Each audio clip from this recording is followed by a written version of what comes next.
What up, everybody? I guess we're doing this thing now. Headed to shoot my first episode for YouTube. Introducing myself, letting everybody know in the marketplace who I am, what it is that I can do, and how I help people. The show's going to be called From Wheels to Deals. We're going to let it grow organically. Who knows how this thing's going to turn out? It's a pretty cool outlet. I'm excited. Looking forward to expounding on my skill set and showing people who I am. Also, a lot of inspiration from all different kinds of places. I mean, of course, you got the Joe Button podcast. You've got, I think her name is Lily. She does everything from real estate investing to social media content. Also, I do like, let me think, who else out there that I like, that I watch often? Of course, PBD. I mean, you can't go wrong with PBD. Patrick Bet David, for those who don't know. Yeah, people like that. They inspire me to do these things. A good friend of mine in real estate who's a killer at the office. I believe, if I'm not mistaken, he has been the top producer in volume and gross income for the office. He told me months and months ago, he said, dude, just start. Just start by posting something. Don't worry about what it looks like. Don't worry about what it turns out like. Just start. You'll learn how to fix it from there, and you'll start developing your niche from there. So that's what I'm gonna do. I'm gonna put it out there. It's interesting. I'm a very private person. I like to keep things pretty close to the vest. However, I also want to build and expand my business. And social media it's free marketing, folks. Plus, it's fun. It's a new skill to learn. So check it out. Let me know what you think. Like, comment, subscribe. I gotta work on saying that. You know, I got that list. Check it out. Let me know. Leave some comments, and I'll see y'all shortly.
What's up, people? It's Chuck Shelby with HTX Living and Dreaming, episode 1. Can you believe it?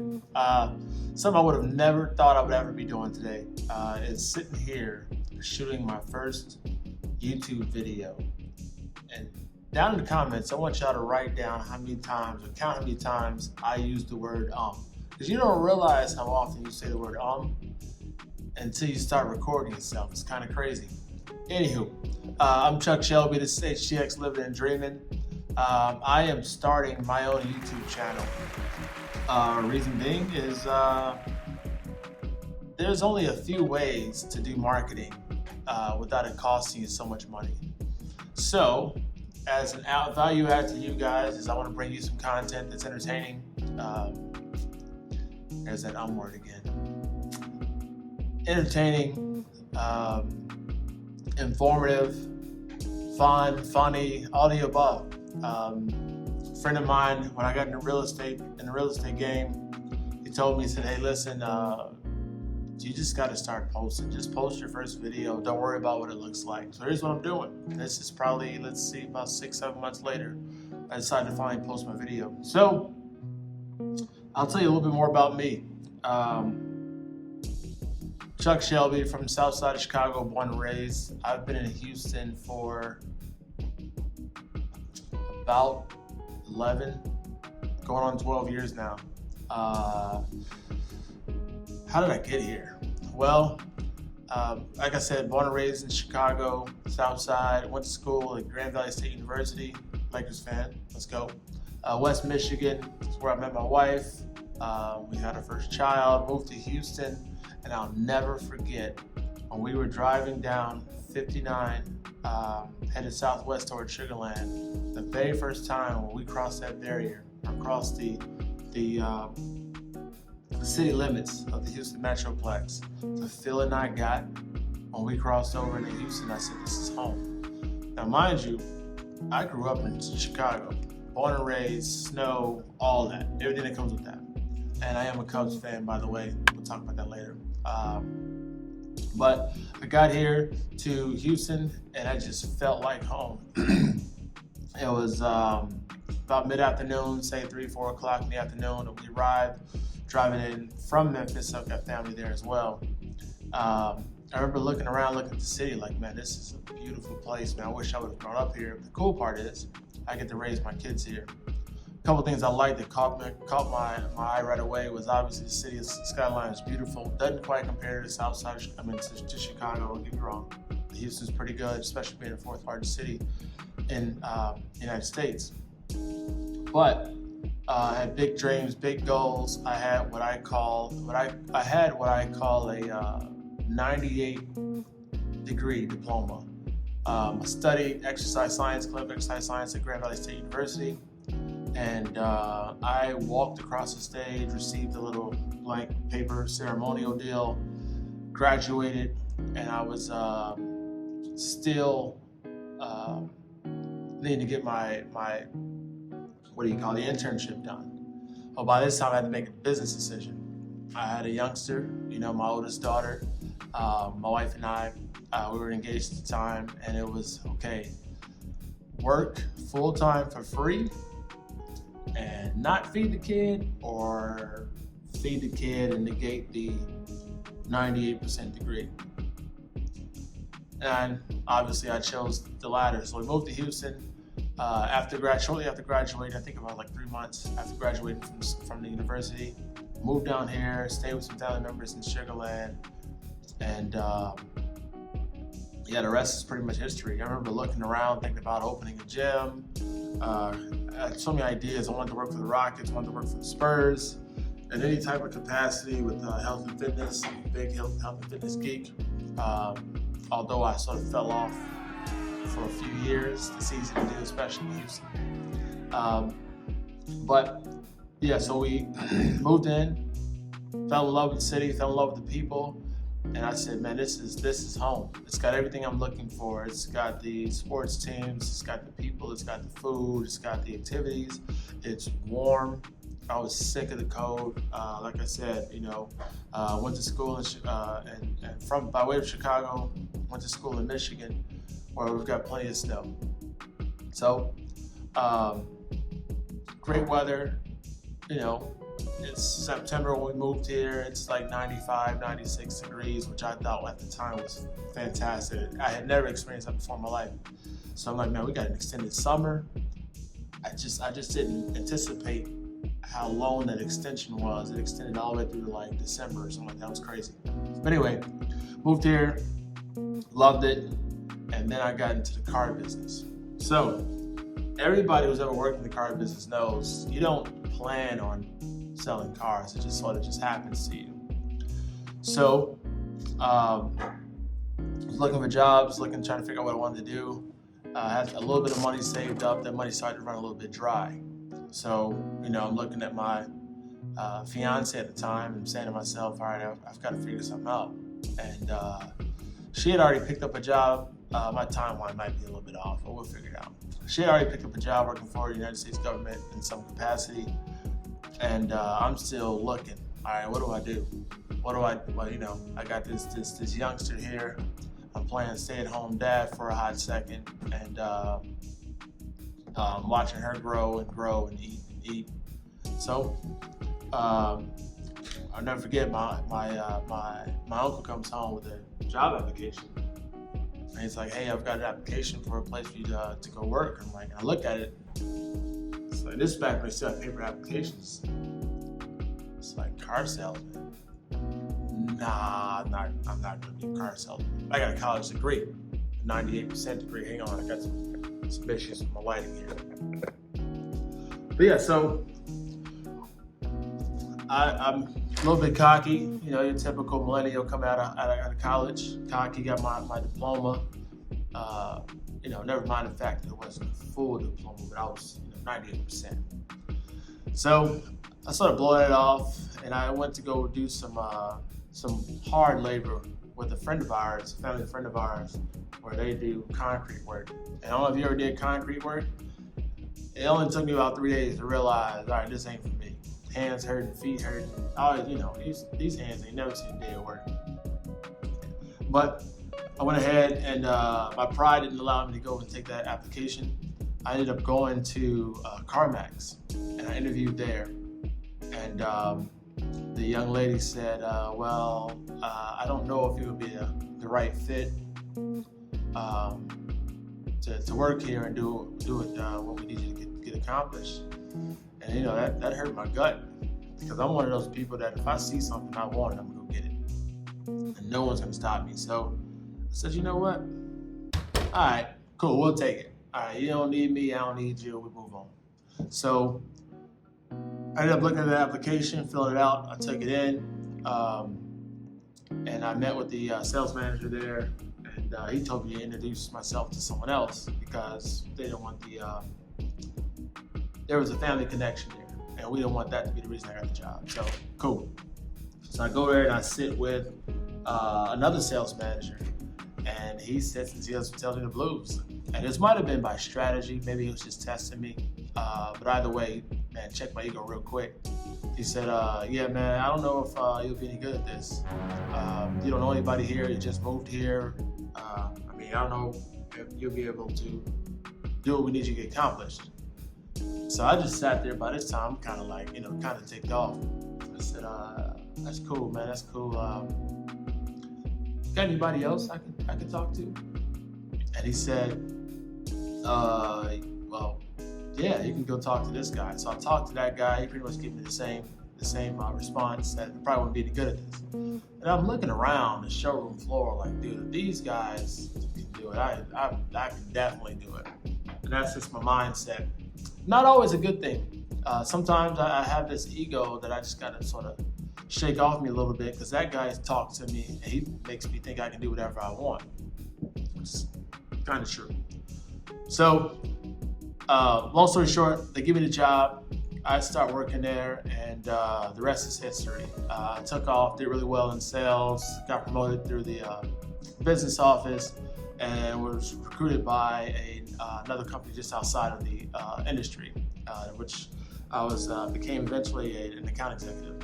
So learned a ton in those years, and spent probably not quite 15, I'm not that old yet. I spent about 12 years honing my craft, learning people, dealing with more highfalutin clientele, if you will, from automotive dealers, general managers. Obviously, with my clients, I was selling vehicles to doctors, lawyers, you name it. So I learned a lot about working with people and how to work with people. I learned with people who were still figuring things out at the beginning stages of their financial journeys, whether that was tough credit or just no income. But all in all, I was able to gain this vast skill set to work with all kinds of people. So during that journey, I had met early on, I had met a real estate agent, actually a real estate broker. At the time, I didn't know the difference. And we ended up, talking and chatting. He came to do a sales training for our dealership, and there's that ego that creeps back up again. He says, my ego I'm talking about, it's like, why is this guy that's not in our industry trying to teach us how to do something that he knows nothing about? So, smart Chuck started to sit there and listen. I'm like, man, this guy really knows what he's talking about. And what I gathered from that is people, working with people. It's nothing to do with the product, it's the people. How do you work with people? The main thing is obviously listening, learning, all that good stuff too. One day I may do an episode on just the sales training, because I also teach sales training. But anywho, I met him and I took such a liking to him and the way he carried himself in his business. I said, man, one day I want to do what he does. But I'm here in this car business, I'm still growing. So that was, years down the line. So just before COVID hit in 2019, this is what I'm thinking about getting let me back up. I actually interviewed with a builder and, went out, spent all this money on a nice suit to go prepare for this interview. Looking back, I realized how unprepared I was, but at the time, I was suited and booted, I was ready to go. Anyway, I go out, get introduced to this builder, they interview me, and once again, there are those words go again. Yeah, I don't think you quite what we're looking for, and it was because of my lack of experience. But again, my ego was like, man, skip that, I can figure it out.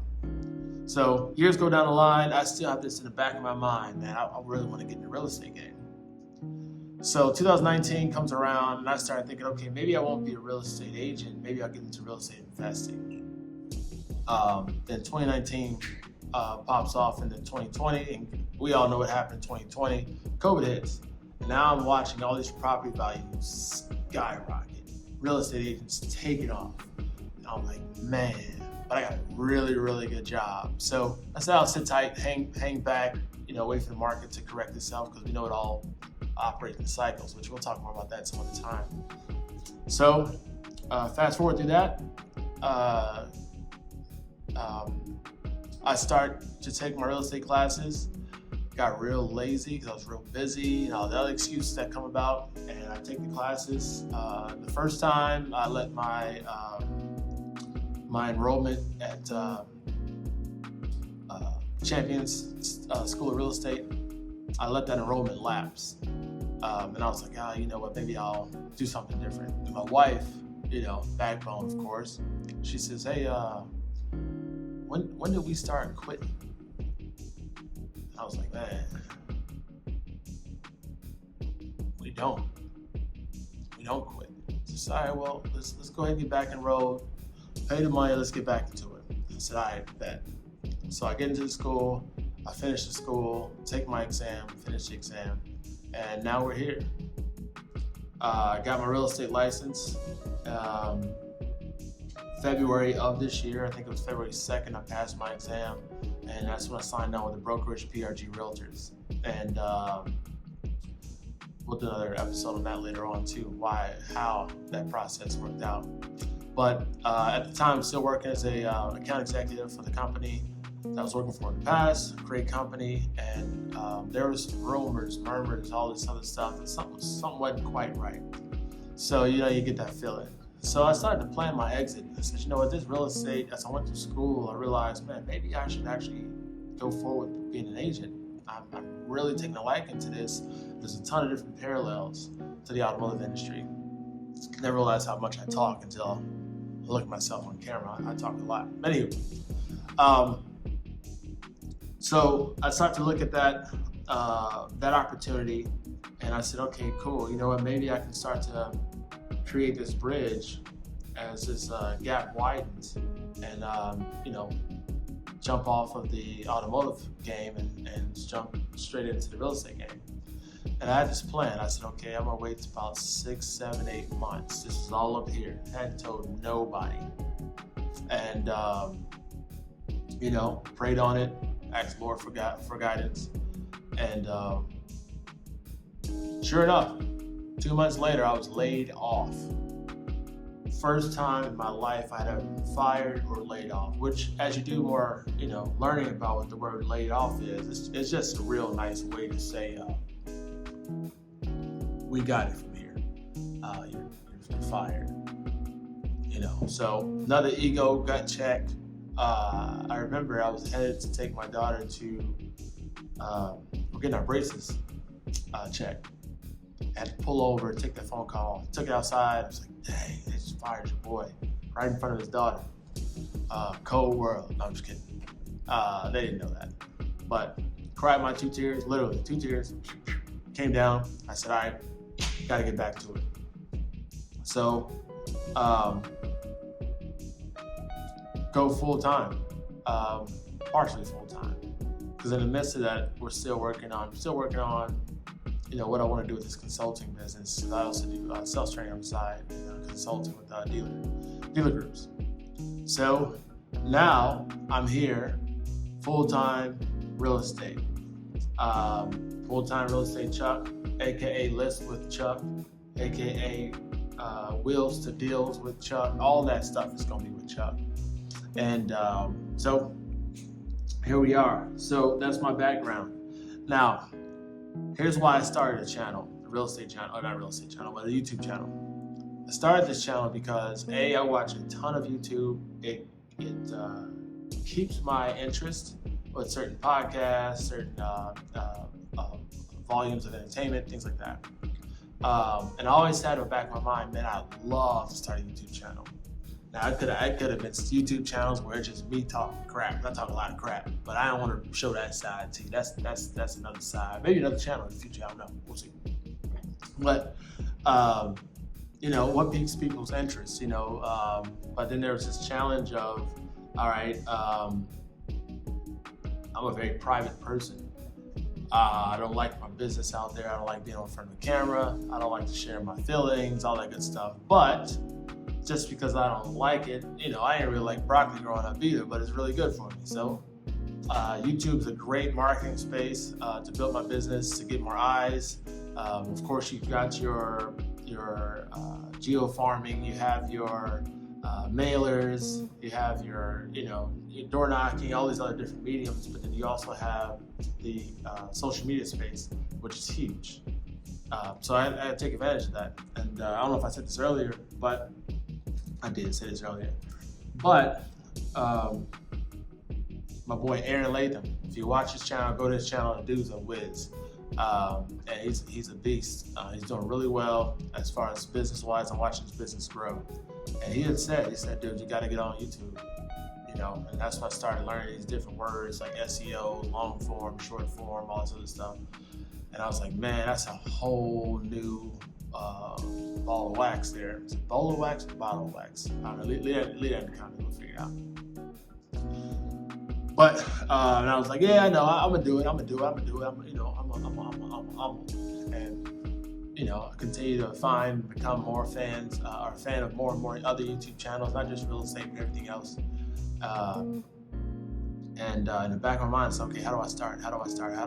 Well, he just said, just start. But that's easier said than done. You get on camera, it's like, hey, I'm Chuck. Yeah, that don't really work out too well. So I'm doing exactly what he said, but provide a little bit more structure, use a little bit of Chat GPT. Take advantage of Chat GPT. Not a great speaker, not a great orator. That's a good word right there, orator. That's like a $2 word there. But it piques your ideas, gets your ideas flowing, things like that. So that's the whole purpose of me starting the channel. It's to truly build my business. That's the truth. I'm a transparent guy, good, bad, or different. So when we're working on some things, I got some friends that does music. We're working on some background, working on some videos, some filming. This is all new to me. At this point, I don't really care how it looks. Not until I'm more in tune with the future and what that is going to look like. So looking back on this first video, 2-3 years from now, like, dang, you look and sound like an idiot. So I'm good with that. I don't have any issues with that. But that's why I started the channel. So what does the future look like as far as content? I don't really necessarily want to become a content creator or a YouTuber, but if it happens organically, I'm cool with that too. But that's not the intent. The intent, like I said, is to build my real estate business because that creates opportunities for my family, it creates opportunities for my children, and we all know historically that real estate has been a great force in retirement and I wouldn't say necessarily financial freedom because it ain't free. You give up a lot of time. It's a lot of hard work. But it's a good opportunity for me to create those other streams and legacies for my family. So future content, we'll probably do some stuff on tips on car buying, tips on home buying. As I learn information, I'm just going to share the information. That's the cool thing about being new into something is I can share all the information is fresh, it's new to me, and it'll be a fresh, new perspective for all of us at the same time. So, checking out things in the community. Houston's a fantastic community. When I say Houston, I mean Houston and this entire metroplex. One of the questions I always get is like, oh, what area of Houston do you serve? It's like the whole thing. You can't just serve one area, at least I can't. Because people are moving from one side of the city to the other. And, it's a very, very vast city. So, and I have no issues with that. I actually kind of enjoy that. So, again, this is episode 1, Chuck Shelby, HCX. What's it called? Living and Dreaming. That's what we're going to call it. Who knows? If it sticks, it sticks. If it doesn't, we'll change it. You guys let me know what you think. If you like it, love it, I'm cool with that. If you hate it, I'm cool with that too. So let's go ahead and get this going. Go ahead and like, comment, and subscribe. Chuck Shelby, HCX, Living and Dreaming. Talk to you guys again soon. Thanks.